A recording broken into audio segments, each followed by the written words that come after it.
Mən 6 ildir işləmirdim, evdə oturmuşum. 2 ay işə çıxmışdım, yol gedib gəldikcə.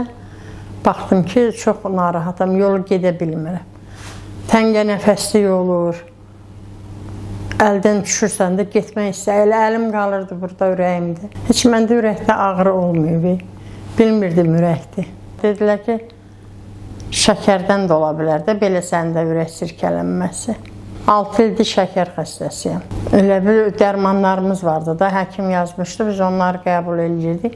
Sonra bir dəfə də gedəndə həkim dedi ki, bu dərmanın ucusan xeyri yoxdur.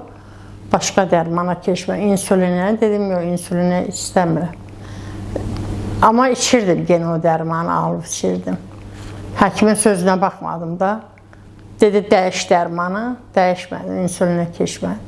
Ürək həkimi var, getdik ona. O yönləndirdi həkimə. Gəldi, əməliyyatımız da uğurlu keçdi.